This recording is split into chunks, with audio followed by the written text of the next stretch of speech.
تمہاری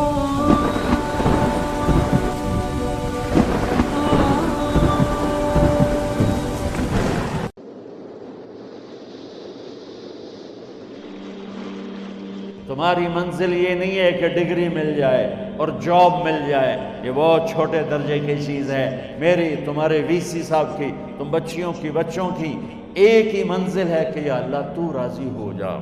اللہ تجھے مرنے سے پہلے پہلے حاصل کرنا ہے، ڈھونڈنا ہے، پا لینا ہے، راضی کر کے مرنا ہے۔ لیتک تحلو والایام مریرۃ ولیتک ترضی والانام غضاب ولیت الذی بینی وبینک عامر وبینی وبین العالمین خراب ولیت الشراب من ودادک صافیا وشربی من ماء المعین السراب فاذا صح منک الود فالکل حین وکل الذی فوق التراب التراب۔ اللہ کو پاتے ہوئے جو سودا کرنا پڑے کر جاؤ۔ عبداللہ بن حذیفہ کو رومیوں نے پکڑ لیا، صحابی ہیں، ان کو آگ میں ڈالنے لگے تو وہ رو پڑے، تو لوگوں نے رومی بادشاہ سے کہا کہ یہ رو پڑا ہے، ڈر گیا ہے، ان کا لے آؤ، میرے پاس لے آؤ۔ ان کو واپس لائے تو رومن بادشاہ نے پوچھا کیوں روئے ہو، موت سے ڈر گئے ہو؟ کہنے لگے موت تو ہمارے لیے سب سے بڑا تحفہ ہوتا ہے، میں اپنی بے بسی پہ رویا ہوں۔ کہ کیا بے بسی ہے؟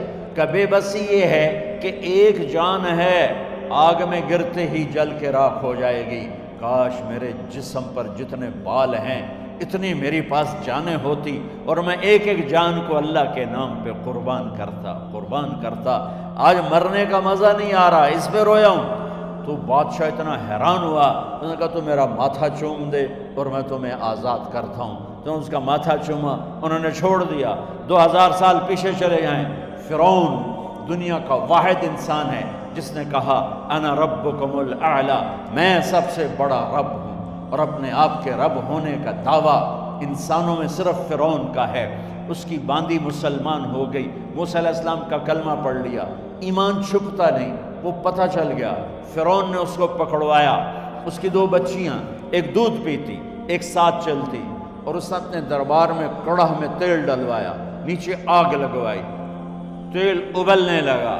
جب وہ پوری طاقت سے ابلنے لگا تو اس نے فرعون نے اس عورت سے، اس باندی سے کہا یہ آگ تیرے سامنے ہے، جلتا ہوا تیل، موسیٰ کے رب کو مانے گی تو پہلے تیری بچیوں کو جلاؤں گا پھر تجھے جلاؤں گا، اور اگر مجھے رب مانے گی تو تیرے گھر کو سونے چاندی سے بنا دوں گا، تیرے گھر کو سونے چاندی سے بھر دوں گا۔ اللہ کا پا لینا یہ میری آپ سب کی معراج ہے، اور اللہ کو کھو دینا میرے آپ سب کے لیے ہلاکت اور تباہی ہے۔ سنو اس نے کیا کہا؟ اللہ نے اپنی محبت کو ماں سے تشبیہ دی ہے، باپ سے نہیں دی، اور چھوٹا بچہ زیادہ ممتا کو لیتا ہے۔ وہ کہنے لگی فرعون یہ تو میری 2 ہیں، میری 100 ہوتی تو اللہ کے نام پہ آج میں قربان کر دیتا۔ فَقْضِ مَا أَنْتَ قَاضٍ، کر جو تجھے کرنا ہے۔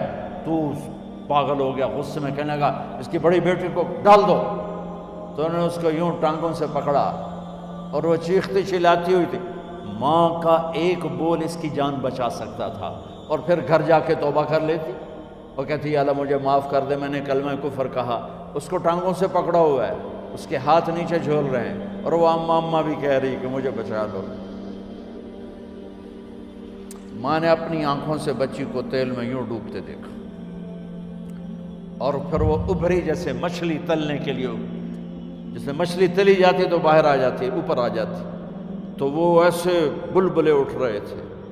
وہ ایک ہی لمحے میں اس کی تو جان گئی، ایک آنسو کا قطرہ اس نے نہیں نکلنے دیا اپنی آنکھوں سے، اور اپنے دل کو جب مضبوط کیا تو میرے رب کی غیرت، میرے رب کی رحمت محبت حرکت میں آئی۔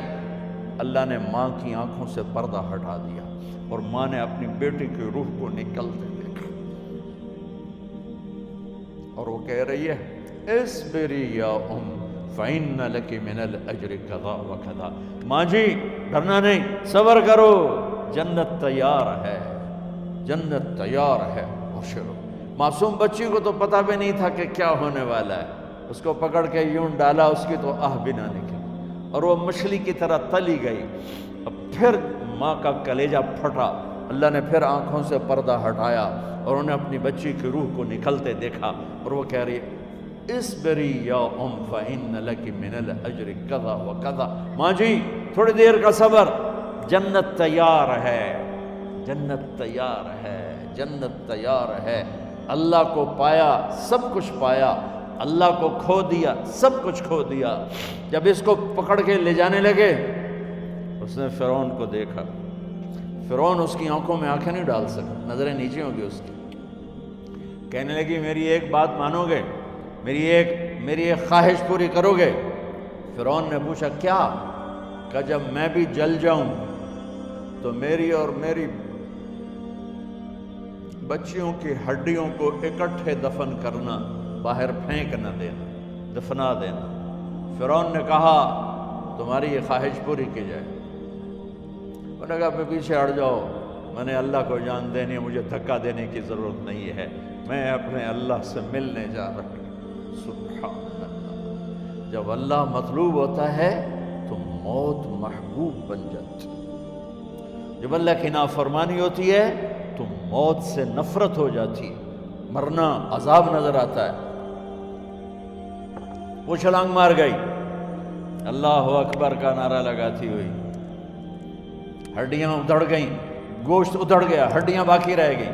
فرعون نے کہا ایک ہی جگہ ڈال دو، سب کو دفن کر دو. دفن 2000 سال کے بعد بچوں بچیوں 2000 سال کے بعد موسیٰ علیہ السلام کے 2000 سال کے بعد جناب رسول اللہ صلی اللہ علیہ وسلم دنیا میں تشریف لائے.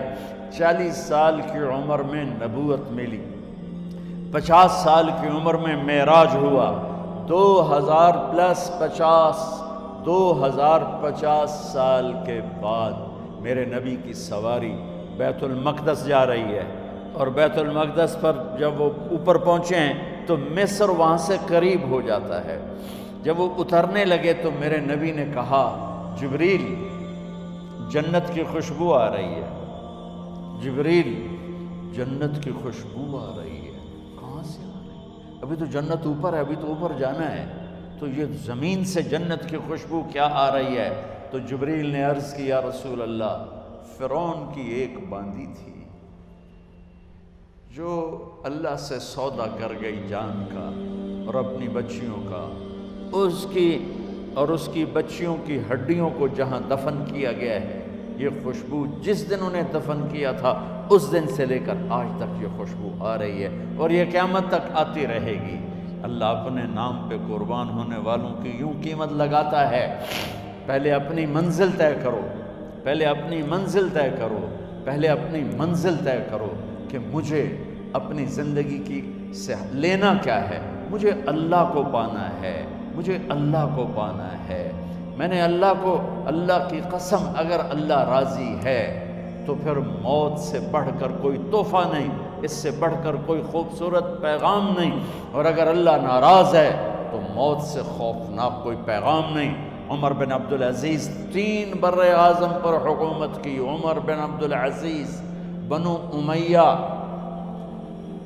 مروان 9 مہینے حکومت کی. اس کا بیٹا عبد الملک بن مروان 21 برس حکومت کی. اس کا بیٹا ولید 10 سال حکومت کی. اس کا بیٹا سلیمان 2.5 سال حکومت کی. اسی تخت پر بیٹھے عمر بن عبدالعزیز.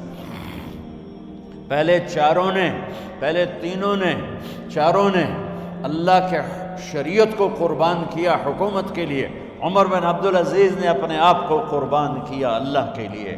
حکومت کو پاؤں کے تلے رکھا اور اللہ کی رضا کو سامنے رکھا. ان کو زہر دیا گیا. جب ان کی موت کا وقت قریب آیا تو انہوں نے رجا بن حیوہ کو بلایا. سننے والی بات ہے بچوں. ان سے فرمانے لگے سنو، میں نے 3 بادشاہوں کو قبر میں اتارا. اب بچیاں تو قبرستان جاتی نہیں، ہم تو اپنے ہاتھوں سے قبر میں اتارتے ہیں اور اوپر مٹی ڈالتے ہیں اور اوپر اینٹیں ڈالتے ہیں اور پھر منو مٹی میں دبا کے واپس آتے ہیں. یہ منظر آپ بچیوں کے تو دیکھنے کا بھی نہیں ہے. وہ کہنے لگے میں نے 3 بادشاہوں کو مٹی میں ڈالا، لیکن ان کے کفن کی گرہ کو جب کھول کے دیکھا تو ان کے چہرے قبلے سے ہٹ چکے تھے. اور رنگ ان کے کالے پڑ چکے تھے۔ ولید بن عبد الملک، سلیمان بن عبد الملک بن مروان، عبد الملک باپ، ولید بیٹا، سلیمان بیٹا، یہ تینوں کا ان کے چہرے کالے ہو گئے تھے اور ان کا قبلے سے منہ پھر گیا تھا۔ اب میں مرنے لگا ہوں، مجھے پہلے ضرور چیک کرنا کہ میرا اللہ میرے ساتھ کیا کرتا ہے۔ پہلے تینوں کی ظلم کی حکومت تھی، ان کے چہرے قبلے سے کیوں ہٹ گئے؟ آپ کو عجب بات بتاؤں، ولید بن عبد الملک روزانہ تہجد میں کھڑے ہو کے 10 سپارے پڑھتا تھا، 10 سپاروں کی تلاوت تہجد میں کرتا تھا کھڑے ہو کے، اور قبلے سے چہرہ ہٹ گیا۔ سلیمان بن عبد الملک تہجد گزار، چہرہ قبلے سے ہٹ گیا، ظلم کیا، خون کو پانی بنا دیا، حکومت پر شریعت کو قربان کیا، رشتے ناتوں کو قربان کیا۔ اللہ نے قبلے سے چہرے، نمازیں منہ پہ مار دی، روزے منہ پہ مار دیے، حج زکاتیں منہ پہ مار دی، تہجد ان کے منہ پہ مار دی، اور ان کے چہروں کو قبلے سے ہٹا دیا اور رنگ کالے کر دیے۔ عمر بن عبدالعزیز نے اسی سلطنت کو عدل سے بھر دیا، کیسی سلطنت کی؟ جب گورنر تھے تو 60 اونٹوں پہ سامان چلتا تھا، جب امیر المومنین بنے تو بچے کہنے لگے ماں سے، بچیاں 12 تھے، ماں سے کہنے لگے کہ عید کا موقع آ رہا ہے، ابا سے کہو ہمیں نئے کپڑے تو لے کر دیں۔ ان کی ماں کا نام ہے فاطمہ، بچوں کی ماں کا نام فاطمہ بنت عبد الملک۔ یہ دنیاوی سٹیٹس میں سب سے بڑی خاتون گزری ہے، آج تک اس کے لیول کی کوئی عورت نہیں آئی۔ دادا بادشاہ، باپ بادشاہ، 4 بھائی بادشاہ، 6 خامند بادشاہ، 7 نسبتوں سے یہ عورت شہزادی رہی ہے۔ حضرت عمر گھر آئے، بیگم نے کہا بچے کپڑے مانگ رہے ہیں۔ حضرت عمر کہنے لگے میرے پاس تو پیسے نہیں ہیں، تنخواہ میں تو مشکل سے روٹی پوری ہوتی ہے، کہاں سے لے کر دوں؟ تو تھوڑی دیر خاموش رہی بیگم، پھر کہنے لگی آپ ایسا کریں، اگلے مہینے کی سیلری ایڈوانس لے لیں، اس سے میں کپڑے لے لیتی ہوں اور روٹی کا خرچہ میں مزدوری کر کے، گھر بیٹھے مزدوری کر کے چلا لوں گی، آپ 1 مہینے کی تنخواہ ایڈوانس لے لیں۔ حضرت عمر بن عبدالعزیز واحد خلیفہ ہیں جن کے دور میں 3 براعظم میں زکوٰۃ لینے والا باقی نہیں بچا تھا۔ یہاں لاہور بھی ان کی حکومت کے نیچے تھا، جنوبی اسپین فرانس ان کے حکومت کے نیچے تھا، کاشغر تک ان کے حکومت کے نیچے تھا، استنبول کے دروازوں تک ان کی حکومت تھی۔ 3 براعظم میں ایک آدمی زکوٰۃ لینے والا نہ بچا، اور اپنا حال یہ ہے کہ بیگم سے کہہ رہے ہیں پیسے کوئی نہیں، کپڑے کہاں سے لے کر دوں؟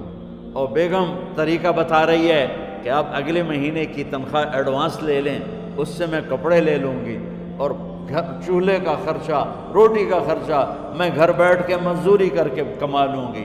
تو حضرت عمر کہنے لگے ہاں یہ ٹھیک ہے۔ باہر آئے وزیر خزانہ مزاحم، انہیں بلایا کہ بھائی ہمیں اگلے مہینے کی تنخواہ ایڈوانس چاہیے، یہ تنخواہ والے لوگ بیٹھے ہوئے ہیں تنخواہیں لیتے ہیں۔ اس نے کاغذ قلم آگے رکھ دیا، کہا حضرت یہاں لکھ کے دے دیں آپ 1 مہینہ زندہ رہیں گے میں تنخواہ دے دیتا ہوں، اب مجھے لکھ کے دے دیں آپ 1 ماہ زندہ رہیں گے میں آپ کو تنخواہ دے دیتا ہوں۔ چپ کر کے اٹھے، ایک لفظ نہیں بولے، گھر گئے۔ حضرت اپنی بیگم فاطمہ سے کہا بیگم بچوں سے کہہ دو کہ باپ کے پاس کپڑے لے کر دینے کی سکت نہیں ہے، اور خزانے ایسے بھرے پڑے تھے کہ زکوٰۃ لینے والا کوئی نہیں تھا۔ عید کی نماز ہوئی، نماز کے بعد جب ساری فیملی ملنے آئی اور بچے بھی ملنے آئے تو ان کو دیکھ کر ان کی آنکھوں میں آنسو آ گئے۔ کہنے لگے بچوں آج تمہیں دکھ تو ہوگا اپنے باپ پر کہ ایک جوڑا کپڑا بھی لے کر نہ دیا عید کا۔ تو ان کے ایک بیٹے نے کہا ابا جان آج ہم بڑے خوش ہیں، ہمارا سر اونچا ہے کہ ہمارے باپ نے مسلمانوں کے مال پہ ڈاکہ نہیں ڈالا، ہمیں قربانی کا بکرا بنایا، لیکن مسلمانوں کے مال میں خیانت نہیں کی۔ یہ ان کا طرز حکومت تھا، اس طرح انہوں نے حکومت کی۔ گھر میں تشریف لائے تو بیٹیوں سے بات کی تو انہوں نے منہ پہ سے دوپٹہ رکھا ہو، منہ پہ دوپٹہ رکھ کے بات کریں۔ تو فرمانے لگے کپڑا تو ہٹاؤ، دوپٹہ کیوں رکھا ہوا ہے؟ تو گھر کی خادمہ زور زور سے رونے لگی، کہنے لگی امیر المومنین، آج آپ کی بیٹیوں نے کچا پیاز توڑ کے روٹی کھائی ہے تو وہ اس کی بو ہے منہ میں، آپ کو بو سے نفرت ہے، اس لیے منہ پہ کپڑا رکھ لیا ہے۔ تو حضرت عمر اتنا روئے کہ ان کی داڑھی تر ہو گئی۔ کہنے لگے آخر میں جب تھوڑا آسرے میں آئے، کہا میری بیٹیوں، تمہارا باپ تمہیں بڑے اچھے کھانے کھلا سکتا ہے لیکن میں جہنم کو برداشت نہیں کر سکتا، میں جہنم کی آگ برداشت نہیں کر سکتا۔ اب مرنے کا وقت آ گیا۔ جب وہ گورنر تھے تو 60 اونٹوں پہ ان کا سامان چلتا تھا، اور جب وہ امیر المومنین بنے تو عیادت کے لیے لوگ آ رہے تھے، تو سالے عیادت کے لیے آئے، فاطمہ کے بھائی، کپڑے دیکھیں امیر المومنین کے، تو بہن کو ایک طرف کر کے فرمایا، بڑے نیک سرداروں میں سے تھے یہ مسلمہ بن عبد الملک، کہنے لگے امیر المومنین کے کپڑے تبدیل کروا دو، لوگ پوچھنے آ رہے ہیں تو میلے کپڑے اچھا نہیں لگتا۔ کہا جی بھائی کرواتی ہوں۔ اگلے دن جب وہ حال پوچھنے آئے تو پھر وہی کپڑے تھے، تو انہوں نے ان کو الگ جا کر کہا بہن میں نے تمہیں کہا تھا کپڑے بدلوا دیتی، کیوں نہیں بدلوائے؟ تو وہ رونے لگی، کہنے لگی کہاں سے بدلواؤں، جوڑا ہی ایک، کہاں سے بدلواؤں؟ اور حکومت کتنی تھی؟ 3 بر اعظم کی، 3 بر اعظم کی حکومت۔ ہمارا تو پٹواری امان کا نہیں ہے، وہ 3 بر اعظم کی سلطنت لے کر ایک جوڑے میں اللہ سے ملنے جا رہا ہے۔ جب ان کا انتقال ہوا، سلیمان بن عبد الملک کی ڈیڈ باڈی جب قبر کے قریب لائے اتارنے کے لیے تو ایسے ایسے ہلنے لگا، اس کا پورا جسم ہلنے لگا۔ تو اس کے بیٹوں نے کہا کہ ہمارے ابا زندہ ہیں، تو حضرت عمر نے فرمایا بیٹو زندہ نہیں ہیں، عذاب قبر جلدی شروع ہو گیا ہے، عجل اللہ بالعقوبہ، قبر کی پکڑ پہلے شروع ہو گئی ہے، چھپاؤ اپنے باپ کو جلدی۔ جب عمر بن عبدالعزیز کی ڈیڈ باڈی قبر کے قریب کی گئی اور ان کا بھائی اتارو، بھائی وہ باتیں شروع ہو جاتی ہیں، رومال ڈالو، چادر پکڑو، ادھر سے پکڑو، تو ایک دم ایسے ایک پرچہ ہوا میں اڑتا ہوا سب نے دیکھا، وہ آتے آتے آتے آتے آتے آتے یوں آ کے حضرت عمر کے سینے پر گر گیا۔ سب دیکھ رہے ہیں۔ جب پرچے کو اٹھا کے دیکھا گیا تو اس پہ ایک سطر پہ لکھا تھا بسم اللہ الرحمن الرحیم، اور دوسری سطر پہ لکھا تھا براءۃ من اللہ لعمر بن عبد العزیز من النار، یہ عمر کے لیے جہنم کی آگ سے نجات کا پروانہ ہے۔ 3 بر اعظم کی سلطنت لے کر وہ جنت کا پروانہ لے کر دنیا سے گئے۔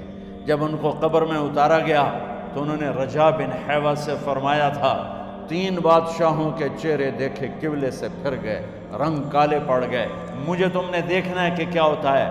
تو رجا فرماتے ہیں جب میں قبر میں اترا اور ان کے کفن کی گرہ کو کھول کے دیکھا تو چہرہ قبلے کی طرف فکس تھا، اور مجھے یوں لگا جیسے 14ویں رات کا چاند قبر میں اتر آیا۔ میرے عزیزو، طلبہ و طالبات، اللہ کو اپنی منزل بناؤ، اللہ کو اپنی منزل بناؤ، اللہ کو اپنی